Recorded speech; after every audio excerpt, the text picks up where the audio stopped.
Hello hi student, welcome back my channel. Student, हम अपने channel पे आपको फूड न्यूट्रिशन एंड हाइजीन का फुल सिलेबस एमसीक्यू एंड हम आपको पहले इंट्रोडक्शन के साथ प्रोवाइड करा रहे हैं विथ एक्सप्लेनेशन। अगर आप चैनल पे नए हैं तो चैनल को सब्सक्राइब कर लीजिए, लाइक कीजिए अगर आपको यूजफुल लगे तो, और अपने दोस्तों में शेयर करना नहीं भूलिएगा। ठीक है, आज का सेशन हम स्टार्ट करते हैं।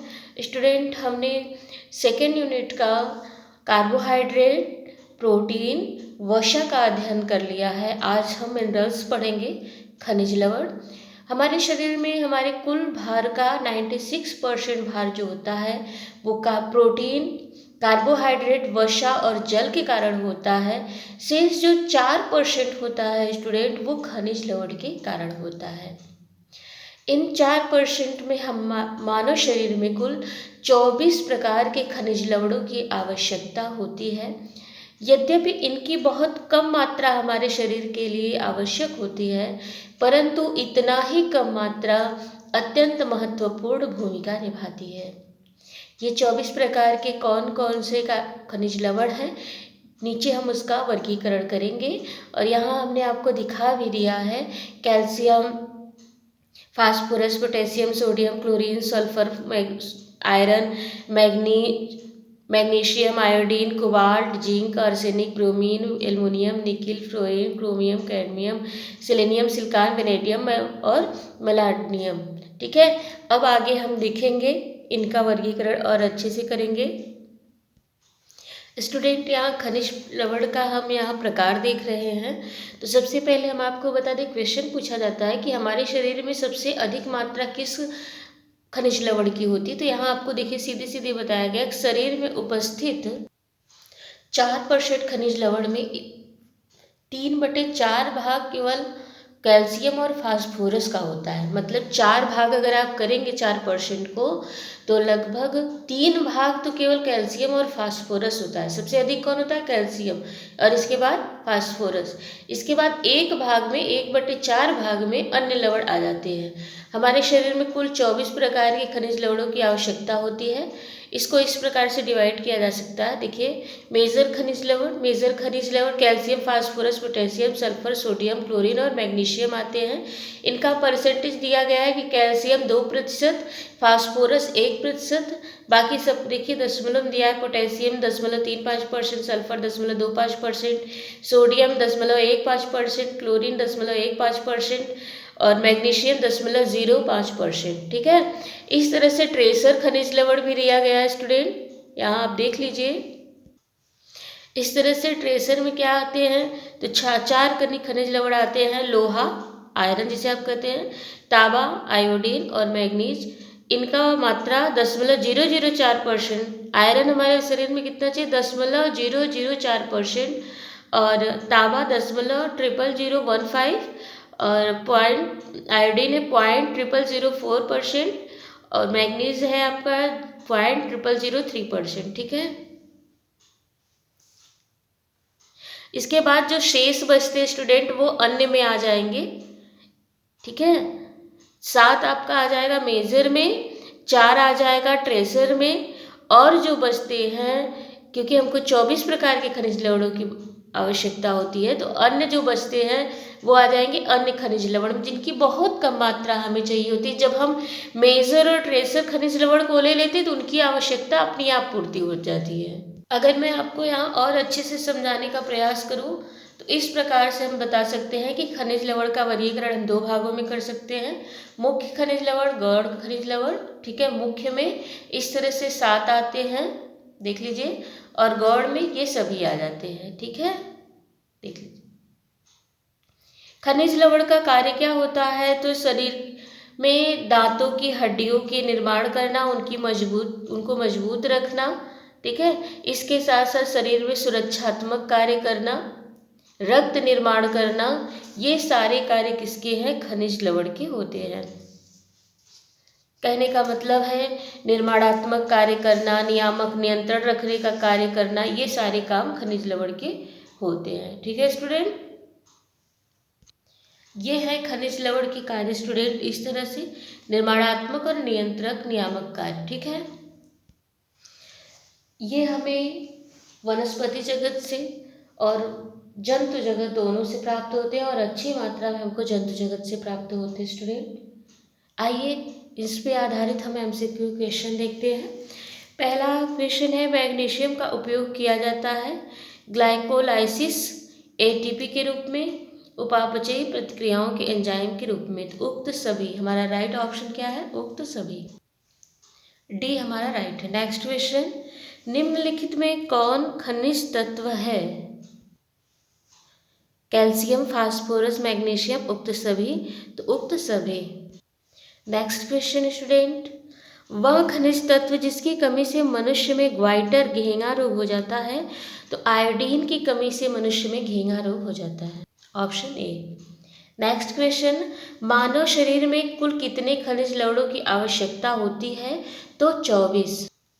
नेक्स्ट, कैल्शियम, फास्फोरस, मैग्नीशियम किसका निर्माण करते हैं? तो दांतों, हड्डियों का निर्माण करते हैं, रक्त तथा ऊर्जा का निर्माण करते हैं, हीमोग्लोबिन का निर्माण करते हैं, कोमल तंतुओं का निर्माण करते हैं, उपयुक्त सभी।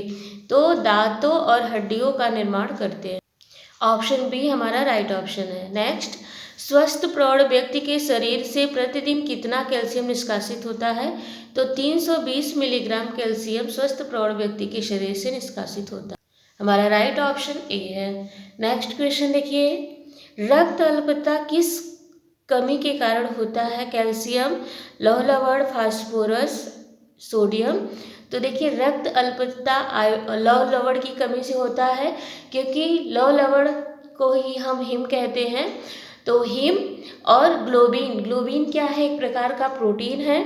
तो आयरन और प्रोटीन के मिलने से ही हीमोग्लोबिन की संरचना होती है, जो कि हमारे ब्लड का बहुत ही महत्वपूर्ण भाग है। तो आंसर हमारा लौह लवण होगा, बी ऑप्शन हमारा सही है। नेक्स्ट क्वेश्चन, स्वस्थ व्यक्ति के शरीर में कितने मिलीग्राम तक आयोडीन पाया जाता है?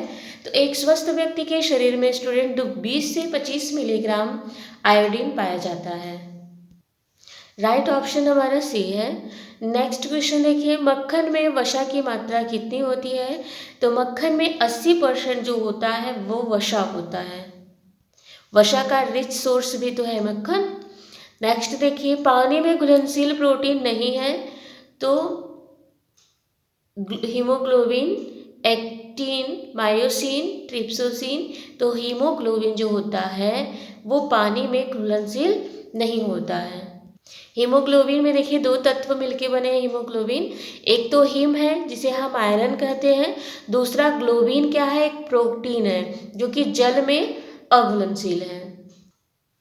नेक्स्ट क्वेश्चन है, निम्नलिखित में से कौन सा खनिज लवण शरीर में बहुतायत मात्रा में पाया जाता है? तो स्टूडेंट, हमने आपको बताया कि हमारे शरीर में 96% कार्बोहाइड्रेट, प्रोटीन, वसा और जल होता है, शेष 4% जो होता है वो खनिज लवण का होता है।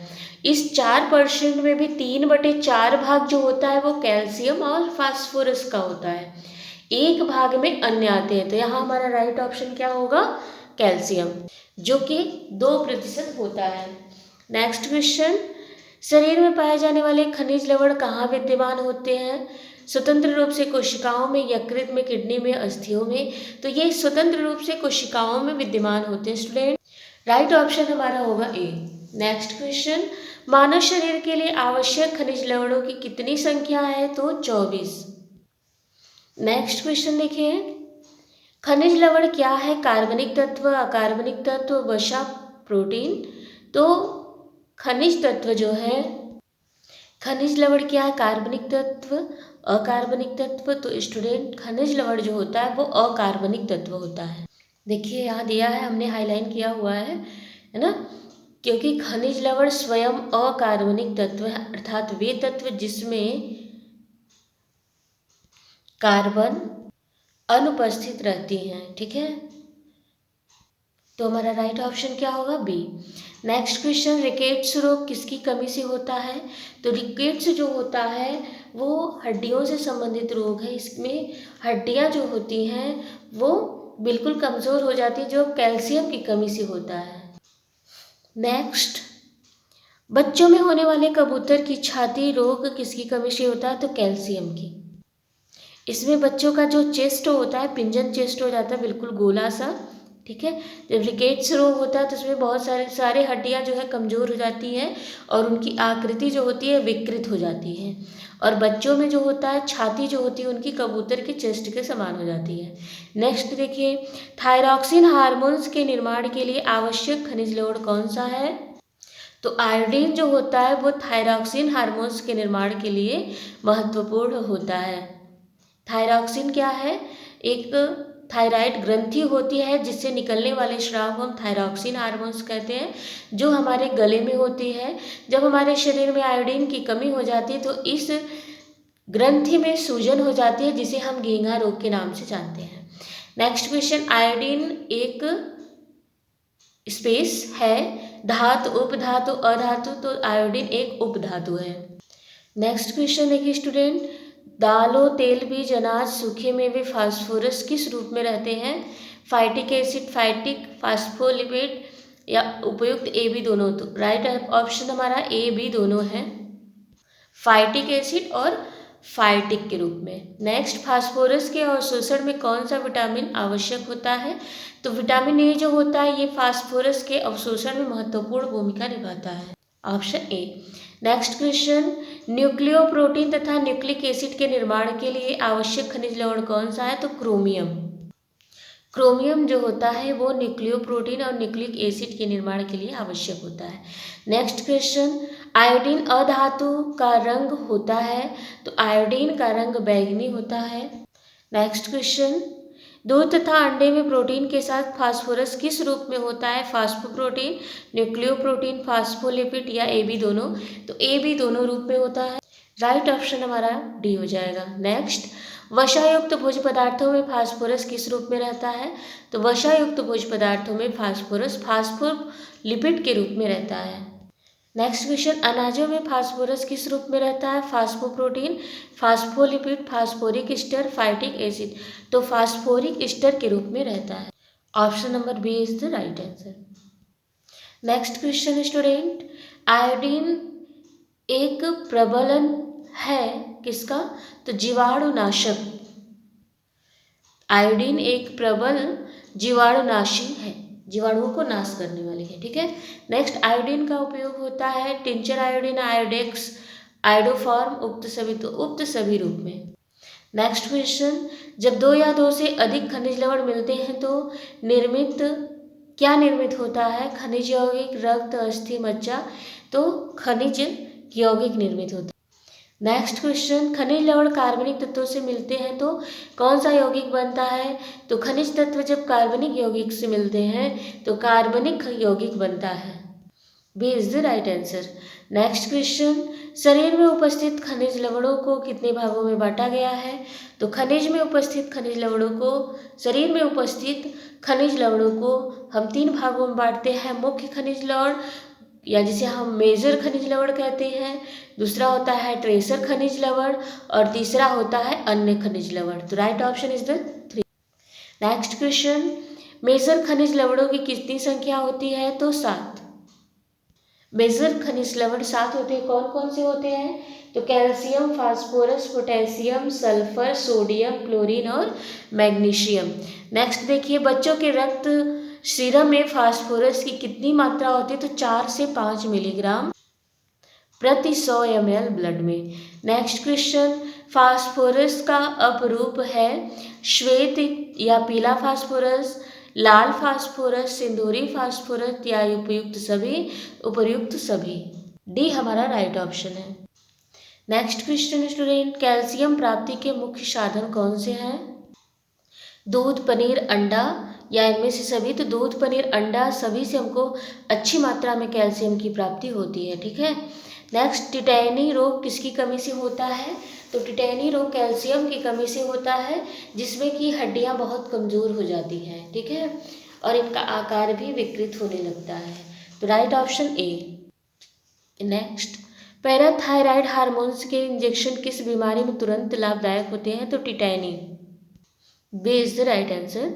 लाल फास्फोरस का अणुसूत्र कितना होता है? तो लाल फास्फोरस को हम P2 कहते हैं, ए हमारा राइट ऑप्शन है।